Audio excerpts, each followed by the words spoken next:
తెలంగాణలో ఇప్పటికీ phone tapping జరుగుతోంది అన్నారు బండి. మంత్రులు అధికారులు ఫోన్లు మాట్లాడడానికి భయపడిపోతున్నారన్నారు బండి సంజయ్. ఫోన్ ట్యాపింగ్ కేసులో బీఆర్ఎస్ కాంగ్రెస్ కుమ్మక్కయ్యాయన్నారు బండి సంజయ్. ఏ మాత్రం చిత్తశుద్ధున కాంగ్రెస్ పార్టీ చిత్తశుద్ధి ఉన్నా దీన్ని సిబిఐకి ఈ కేసును సిబిఐ విచారణ జరిపే విధంగా రాష్ట్ర ప్రభుత్వం కేంద్రాన్ని కోరాల్సినటువంటి అవసరం ఉంది. ఎన్ఐఏ కూడా కోరాల్సిన అవసరం ఉంది.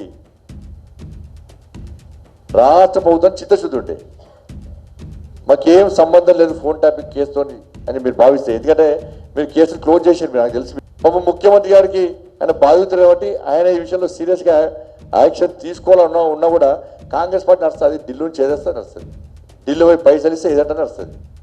ముఖ్యమంత్రి గారు తెలుసా ఇది? నేను తెలియదు అనుకుంటున్నాను. ఇది సఫర్ అయింది ఆయన, నేనే సఫర్ అయినది. ఇలా సిగ్గులేని కేసీఆర్ భార్య భర్తల ఫోన్ కూడా ట్యాపింగ్ చేసినట్టే. ఏ మనిషి చేసి ఆ బతికేందో అర్థం తెలియదు. ఒక్క కేసీఆర్ అనేది మూర్ఖుడు వాళ్ళ కుటుంబం వాళ్ళు ఇంత నాశనం అయితే దాన్ని అడ్డుకొని దాని నుంచి ప్రజలను కాపాల్సిన కాంగ్రెస్ పార్టీ ప్రభుత్వం తిరిగి కేసీఆర్తో దోస్తాన్ చేసి, కేసీఆర్ కుటుంబ సభ్యులతో దోస్తాన్ చేసి వాళ్ళకే వత్తాసు వాళ్ళకి వాళ్ళు అదే పందాన్ని కొనసాగిస్తుంటే తెలంగాణ రాష్ట్ర ప్రజలు ఏ విధంగా బతుకుతారు? ఇవాళ ఏ విధంగా స్వేచ్ఛగా బతుకుతారు? అంటే ఇప్పుడు కూడా ఫోన్ ట్యాపింగ్ జరుగుతుంది అని అంటే ఇప్పుడు కూడా ఇంకా అనుమానాలు వస్తున్నాయి. ఇప్పటికీ ఫోన్ ట్యాపింగ్ జరుగుతున్నట్టే మళ్ళీ స్టార్ట్ అయింది. చాలా మంది అధికారులు ఫోన్ మాట్లాడలేరు.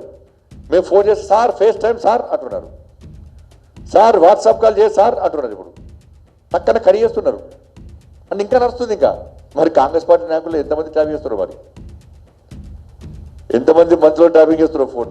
కానీ చిత్తశుద్ధి ఉంటే మీరు సిబిఐ విచారణ జరపాలని చెప్పి రాష్ట్ర ప్రభుత్వం కోరాల్సిన బాధ్యత ఉంది. లేకుంటే ఈ ఫోన్ ట్యాపింగ్తో మీకు సంబంధాలు ఉన్నట్టే. కేసీఆర్ కుటుంబాన్ని కరీంనగర్కు చెందిన మంత్రి కాపాడుతున్నారన్నారు. కేసీఆర్ చెబితేనే ట్యాపింగ్ చేశామని రాధాకిషన్ రావు అంగీకరించాక ఎందుకు అరెస్ట్ చేయలేదని ప్రశ్నించారు. తనతో పాటు రేవంత్, హరీష్ కూడా ఫోన్ ట్యాపింగ్ బాధితులే అన్నారు. తన కుటుంబ సభ్యులు, సిబ్బంది ఫోన్లు కూడా ట్యాప్ చేశారన్నారు బండి. ఫోన్ ట్యాపింగ్లో నేను బాధితునే, ప్రస్తుతం రాష్ట్ర ముఖ్యమంత్రి రేవంత్ రెడ్డి గారు బాధితులే. కేసీఆర్ కుటుంబ పాలనను వ్యతిరేకంగా ఫైట్ చేసింది ఇలా నేనే కాబట్టి మా ఫోన్లను ట్యాపింగ్ చేయడం జరిగింది. మీ ఇంట్లో కుటుంబ సభ్యులతో పాటు మీ సిబ్బంది అందరిని కూడా అందరి ఫోన్ కూడా ట్యాపింగ్ చేసారు.